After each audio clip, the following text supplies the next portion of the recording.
Omukulembeze w'eggwanga Yoweri Kaguta atiibwa Museven afalasidde abalamuzi okuddayo ku nnono ey'ekiramuzi bawulirize era bategeere ensonga eziruma abantu nga bawulira emisango egy'enjawulo.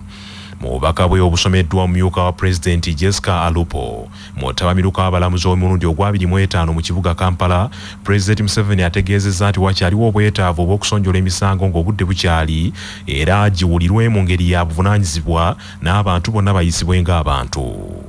Museven ategeezezza nti essiga eddamuzi lijja kubeera ly'amakulu eri abantu singa abalamuzi banaanyweza ennyingo y'e126 akatundu ak'okubiri mu ssemateeka akagamba nti bannayuganda bonna tebalina kusosolwamu nga emisango gyabwe gitwaliddwa mu kooti n'asaba abakulu mu ssiga eddamuzi okwewala okusosola mu bannansi. Justice must not be delayed. Adequate compensation should be given to victims of wrongs. Reconciliation between parties shall be promoted and substantive justice shall be administered without undue regard of technicalities. Adhere fully to the principles of your judicial code of conduct. Integrity, independence, impartiality, propriety, equality. Ku mukolo guno minisita ow'obwenkanya n'ensonga za ssemateeka Norbert Mao abuuliridde abalamuzi abo nti beewalenga ebyekwaso eby'obusimbi obutono obubaweebwa n'ebirala kubanga paalamenti yabawadde ensimbi zonna zibeetaaga wamu n'ebikozesebwa ebyetaagibwa okusonjola emisango mu budde. Wabula minisita oyo Norbert Mao avumiridde bannayuganda abanyinyitizza omuze kati ogw'okuwalampanga abalamuzi ku mitendera egy'enjawulo n'agamba nti ekikolwa eky'okuvumanga abalamuzi n'okubalengezza okuyita ku mitimbagano kyabwewussa era n'asaba abantu okusookanga okunoonyereza nga tebannalowooza ku kutandika kulumba abalamuzi. Abalamuzi w'eggwanga Alfonso Winyiddolo ategeezezza nti essiga eddamuzi linyinyitizza enkola yaalyo ey'okusembeza kooti mu bantu nga liteekawo obukooti obw'enjawulo okutuukira ddala eyo wansi mu ggombolola abantu ba bulijjo bawona okutindigga ng'eŋŋendo empanvu. Bw'ati asabye gavumenti eyongere essiga eddamuzi ensimbi likole emirimu gyalyo era n'asaba embalirira ya minisitule y'essiga eddamuzi eyongerwe ku nsimbi okutuuka ku buwumbi 8 okuva ku buwumbi 381 ze bafuna kati basobole okwongera okusonjola emisango mu budde. Poliisi eragidde amasomero gonna mu ggwanga agaguddewo olwaliro okutandika okusomesa abayizi ganyweza ebyokwerinda by'abayizi abo nga gassa mu nkola ebiragiro ebyagaweebwa minisitule y'ebyenjigiriza. Olw'ekyo ky'amasomero kyaka ennyo mu mwaka oguwedde 2023 minisitule y'ebyenjigiriza ne poliisi bayise ebiragiro ebiwerako ebirina okugobererwa abakulira amasomero okutangira omuliro mu masomero ago omuli okuteekawo amabanga agamala mu bisulo by'abayizi okugula ebyuma ebisikiza omuliro okuteekawo obukuumi obumala ne kamera enkesi n'ebirala. Omwogezi wa poliisi mu ggwanga Fred Enanga ategeezza bannamawulire ku kitebe kya poliisi ekikulu enaggulu nti amasomero gateekwa buteekwa okunyweza ebyokwerinda by'abayizi abo abazadde emitima gye babeere wamu. Alabudde abayizi okwekenneenya obulungi ebintu byonna ebiyinza okuyingirira ebisulo byabwe ebiyinza okuvaako omuliro okukwata amasomero ne balugulamu obulamu. N'abo bonna bekikwatako okweyongera okulaba nti abaana bakuumirwa bulungi mu masomero ate n'okulaba nti ebyokwerinda binywezebwa waleme kubeerawo okusoomoozebwa kwonna ng'abaana bali mu masomero. Tutera okulaba abazadde abatera okukeera ennyo okutegeka abaana naddala abasomera ewala. Abazadde bakeeza abaana kumpi ssaawa 11. Twagala okuwabula naddala abo abakeera ennyo. Enanga alabudde abazadde abakeeza abayizi mu matumbi budde okubatwala ku masomero nti beegendereze olw'obulamu bw'abaana abo. Ebyo nga bikyali bityo, poliisi erabudde abantu mu bitundu eby'ewamala abakyalemedde ku muze ogw'okutambuzanga ente ezigambibwa nti zirina ekirwadde ekyakalusu, agambye nti bano bagenda kukwatibwa. Ebyo nga bikyali bityo, abaddukanya essomero lya Kayindu Secondary School n'abazadde abali ku byalo 9 okuli Nabiteete, Kayindu, Kwese, Kiyunga n'ebirala mu luka gw'e Kayindu mu ggombolola y'e Kalagala mu disitulikiti y'e Luweero basattira oluvannyuma lw'okufuna ekiwandiiko ekiva mu bannamateeka nga kibalaalika obutatandika lusoma lwa mwaka guno kubanga bagenda kusengulwawo. Ekiwandiiko kino kitegeerekese nti kivudde mu kampuni ya bannamateeka eya Catherine Navuga bannamateeka aba Alex Kiyimba and Company Advocates nga bano bannamateeka b'omukyala Catherine Navuga ng'essomero lino libadde ku ttaka lino okuva mu mwaka 1982. Ettaka okwazimbibwa essomero eryo lyabaweebwa Ssemwogerere David mutabani w'omugenzi Daudi Muzanyi eyafa mu 1949 kyokka abakulira essomero eryo kibabuuseeko ku ntandikwa y'omwaka kyababuka ku ntandikwa y'omwaka guno okutegeezebwa nti ettaka okuli essomero eryo lya Navuga Catherine era nga lirinako n'ekyapa kyeyafuna mu mwaka gwa 2019. Abamu ku b'oluganda lwa Catherine Navuga agambibwa nti yennyini ettaka eryo bannyonnyodde we basuubira nti obwavu emitawaana. Navuga yaweebwa ettaka lino taata we yagenda okufa nga alina emyaka 8 n'amuleka era yaleka alaamye bulungi nnyo n'eddaame lye wano weeriri ng'ebintu byonna bigabi. Abamu ffenna tetwaliwo kuba yagendolera amayalaama ndowooza 48 awo.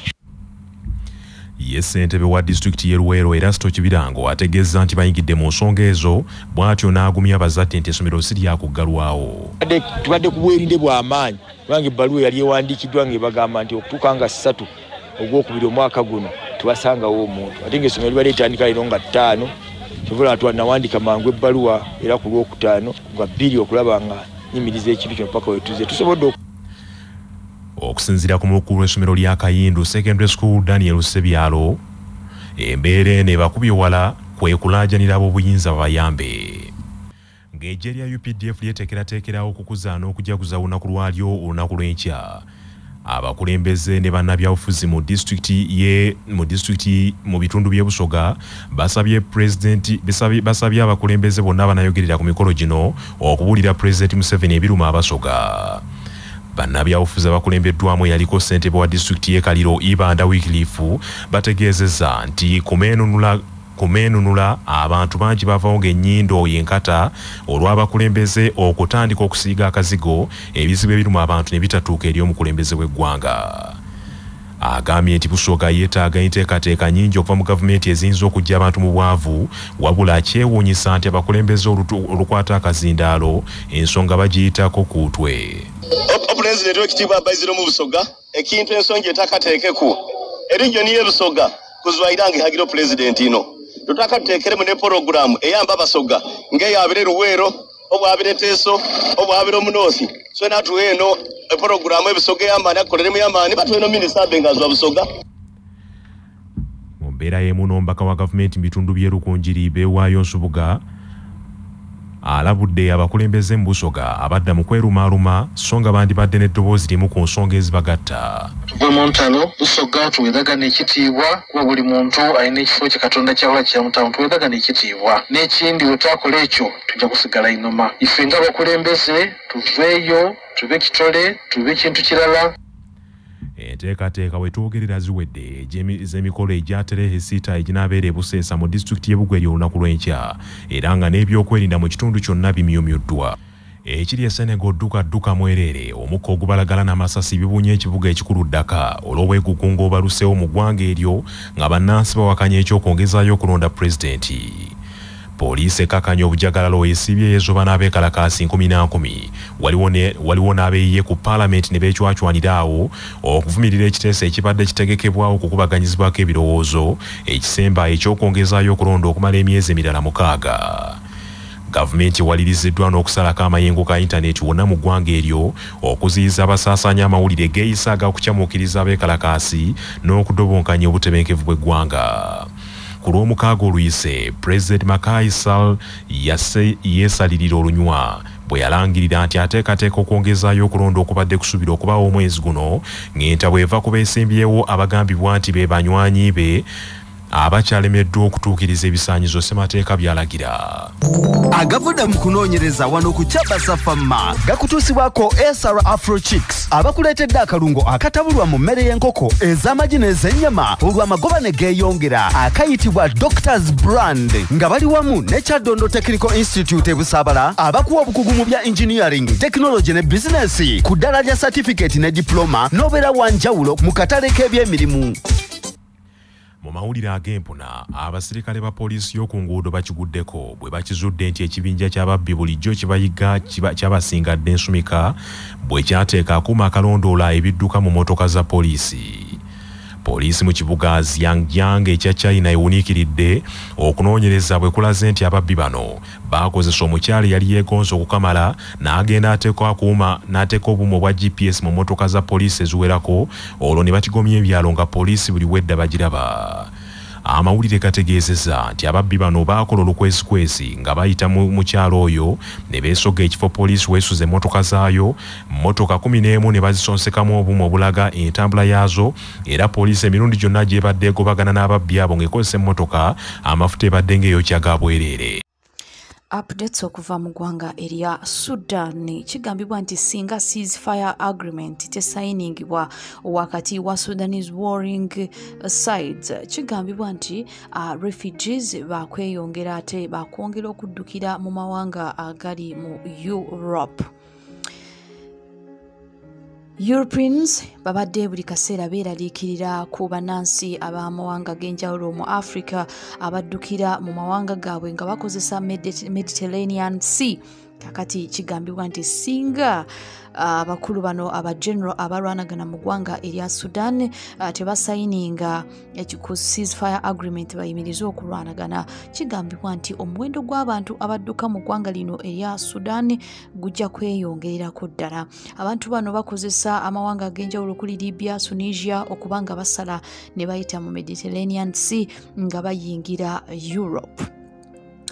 Sofa abantu abasoba mu miliyoni 9 be bali displaced mu ggwanga lino erya Sudan, ate 1.5 million be ba refugees abadduka ne bayingira mu mawanga amalala ag'enjawulo okumala emyezi 10 egyakayitako obukyanga olutalo nolubalukawo wakati w'amagye g'eggwanga erya Sudan n'eggye erya Paramilitary Rapid Support Forces ng'eggye lino ery'eggwanga erya Sudan likulembeddwamu General Abdel Fattah al-Burhan ne munne wa RSF General Hamdani Dagalo. Kati ng'okulwanagana kuno kukyagenda maaso, kigambibwa nti enamba y'abantu abali displaced yakweyongera era nga basinga bajja kuba nga bakozesa Mediterranean Sea okulaba nti batuuka mu Europe. Okulwanagana kuno kwabalukawo mu mwezi ogwokuna gw'e2023 mu kibuga ekikulu Khartoum, era okulwanagana kuno kugenze nga kweyongera yo mu bitundu ebirala ebyenjawulo mu ggwanga lino erya Sudan. Kakati okusinziira ku Grandi yavuddeyo n'agamba nti banneyiba b'eggwanga lino erya Sudan okuli Chad, Central African Republic, South Sudan, Ethiopia, kigambibwa nti nabo balina ebizibu byabwe bingi kyokka ate babongeddeko ne ba refugees abava mu ggwanga erya Sudan. Kakati kigambibwa nti embeera yakusajjuka singa abakulu bano ba general ababiri tebasayininga ceasefire agreement okuyimiriza okulwanagana kuno okugenda maaso mu ggwanga erya Sudan. Stay tuned and don't forget to subscribe.